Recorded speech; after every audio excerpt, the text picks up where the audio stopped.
This is your Weather Xtreme video for Sunday, October the 30th. Wow, almost Halloween. I'm meteorologist Brian Peters. And before we get started, I wanted to just remind you of the drought conditions across the state of Alabama. Basically, all of the state of Alabama is in some form of drought, and the drought is especially the worst from central Alabama across to east central Alabama and up to northeast Alabama. Although really the northern half of the state's in pretty bad shape. The result is the state has a drought emergency in effect for the northern two-thirds of the state and a fire alert for the southern third. And that northern two-thirds drought emergency contains a no-burn ban, so no fires out there at all. And before I get to the weather, wanted to thank Doug Adair and the staff out at the Alabama Wildlife Center at Oak Mountain State Park for the opportunity to release one of their rehabilitated horned owls yesterday at their Owl-a-Ween. It was a great event, and it was just a thrilling experience to be able to release that little fellow into the wild once again. Satellite image this morning shows we have a few clouds in the sky across the beaches and a little bit of cloudiness across parts of Tennessee and into Arkansas that is with a weak front that is gradually washing out. Surface map shows high pressure over the southeastern United States, kind of a feature we've seen just a lot this year. And the front along across the mid-Mississippi River Valley, again, that front pretty much washing out. Well, we still have a bit of weak ridging, but the troughiness coming in across the north-central part of the United States is going to beat that down just a little bit, but it comes back quickly. Temperatures this morning starting out the day generally in the 50s across much of central Alabama. We do have a few spots in the upper 40s as well. Watch warning maps pretty quiet this morning. We do have the gray areas are dense fog advisories, and all those kind of gold brownish values are some wind advisories, and then the purple that you see out there in parts of the eastern California area are winter weather advisories.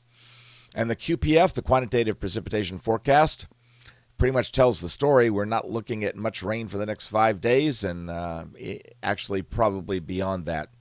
SPC, or the Storm Prediction Center, has a marginal risk for severe storms for today, day one, across parts of eastern Idaho, with a little bit of thunder possible along the mid-Atlantic states. Day two, no marginal or any severe weather risks, and then day three, much the same. And the tropics, we did have an area of disturbed weather in the northwestern Caribbean yesterday, and while there's still some cloudiness there, the area is much too broad to really identify anything there, and we do have no tropical activity in the Pacific. All right, let's get to the 060 GFS model run this morning, and there's our 18Z today, Sunday. The upper air chart, you can see the trough coming through, and that is helping to beat the ridge down, and that will help to also bring a front into the area, but the front washes out, as you can see from the surface map. Looking out at Monday, the ridge does come right back as that trough moves off the New England coast. It's with us on Tuesday, so again, the record warmth is likely to stay with us. Either we'll set some new records or we will come very close to setting new records, and the same for Wednesday as we see the ridge over the eastern United States coast. Now, Wednesday, we do have a front that is approaching, as we can see from the surface map, as high pressure is over the southeastern U.S.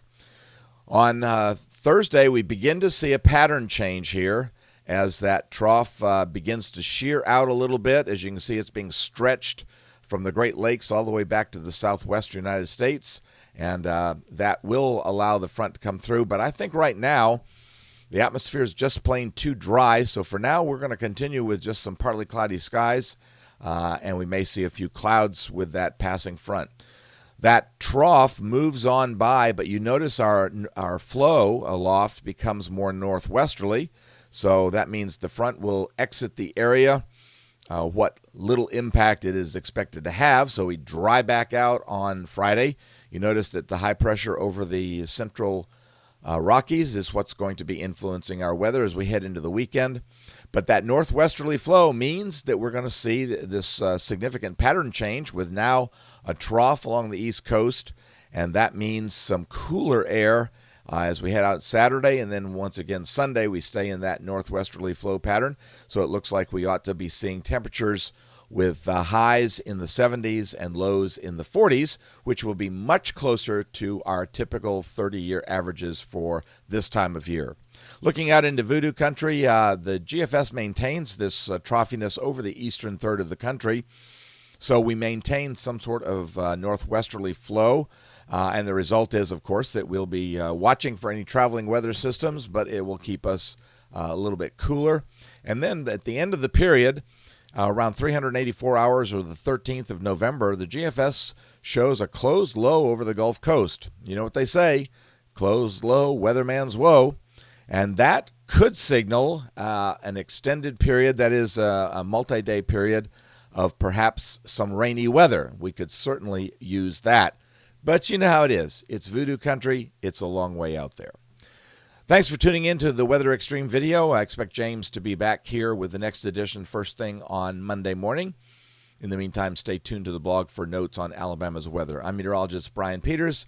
Have a great day and Godspeed.